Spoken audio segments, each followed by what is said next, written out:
সমস্ত রিজিওনাল পার্টিকে ঐক্যবদ্ধ করে এক জায়গায় দাঁড়াতে। কংগ্রেস তুমি তো একা পারবে না, তুমি 40টা সিট পাবে কিনা আমরা জানি না, সারা ভারত 300টা সিট লড়ে। আজ তোমাদের এত অহংকার, এত অলংকার। আমি নাই বা কিছু চাইলাম, তাও আমি বলেছিলাম 2টো সিট তোমাদের দেবো। भले ही देश में आगामी लोकसभा चुनाव में भी कुछ महीने रह गए हों, लेकिन देश भर की राजनीति में तपिश अभी से देखी जा रही है। विपक्षी गठबंधन इंडिया ब्लॉक में तो मतभेद खत्म होने का नाम ही नहीं ले रहा है। अब कांग्रेस के वरिष्ठ नेता जयराम रमेश ने कहा है कि पश्चिम बंगाल की मुख्यमंत्री ममता बनर्जी अभी भी गठबंधन इंडिया गुट का हिस्सा हैं। साथ ही लोकसभा चुनाव में भाजपा से लड़ने के लिए हम सभी को एक साथ आना होगा। ममता बनर्जी का गठबंधन से हिस्सा है, ये मानना है जयराम रमेश का। कांग्रेस नेता ने कहा है कि ममता बनर्जी के मन में कोई संदेह नहीं होना चाहिए। भारत जोड़ो न्याय यात्रा 11 दिन यूपी में रहेगी। कांग्रेस पार्टी के बारे में बहुत सारी बातें कही गई हैं। मैं यही कहूंगा कि वे बार बार कह रही हैं कि वे इंडिया गठबंधन का हिस्सा हैं। उन्होंने बहुत सारे चीजें कही हैं कांग्रेस के पार्टी के बारे में। मैं कुछ नहीं कहूंगा, मैं यही कहूंगा कि वो बार बार कह रही हैं कि वो इंडिया गठबंधन का एक हिस्सा है। हम भी इंडिया गठबंधन में हैं। हमारा कर्तव्य बनता है, हमारा धर्म बनता है कि हम इंडिया गठबंधन को और मजबूत करें। और एक ही निशाना होना चाहिए, हम लोग बीजेपी के खिलाफ लड़ाई लड़ रहे हैं, आरएसएस की विचारधारा को हराने में लगे हुए हैं।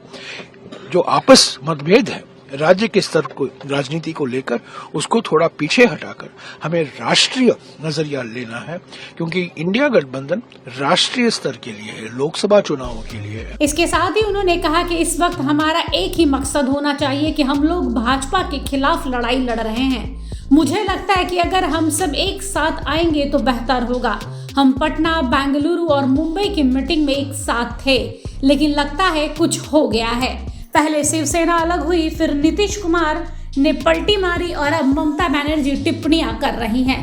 मुझे लगता है हमें इसका एहसास होना चाहिए, यह स्थानीय स्तर का चुनाव नहीं है, ये गठबंधन राष्ट्र स्तर के चुनाव के लिए है। इसके साथ ही उन्होंने कहा कि विधानसभा स्तर के चुनाव के लिए नहीं है। वहीं दूसरी ओर भाजपा के दिग्गज नेता अनुराग ठाकुर ने कांग्रेस और ममता बनर्जी के बीच उठ रही तल्खियों को देखते हुए कहा है कि मोहब्बत की दुकान में नफरत बेची जा रही है। आइए सुनते हैं क्या कहा है अनुराग ठाकुर ने। गठबंधन में न्याय नहीं हो पा रहा, मोहब्बत की दुकान में नफरत का सामान बिक रहा है। तभी तो पहले नीतीश कुमार जी चले गए, अब ममता बनर्जी जी जाने का नाम ले रही हैं और ये भी कह रही हैं कि कांग्रेस को 40 सीटें भी नहीं मिलेंगी और बंगाल में तो कांग्रेस का खाता भी नहीं खुल पाएगा। और ये जो नफरत फैलाने का दौर कांग्रेस की मोहब्बत की दुकान में हो रहा है, वो इनके नेताओं के डीके सुरेश के बयान से और इसके पहले इनके दक्षिण भारत के 1-2 और बड़े नेताओं के बयान से स्पष्ट पता चलता है कि मल्लिकार्जुन खड़गे जी, सोनिया गांधी जी और राहुल गांधी जी ने नफरत फैलाने की खुली छूट इंडी गठबंधन के नेताओं को और कांग्रेस के सांसदों को दे रखी है, जो भारत को बांटना चाहते हैं, कभी क्षेत्र के नाम पर, कभी जाति के नाम पे। ये देश की जनता को देखना है कि जाति और क्षेत्र के नाम पे जो कांग्रेस बांटना चाहती है, इसका करारा जवाब कैसे देना है।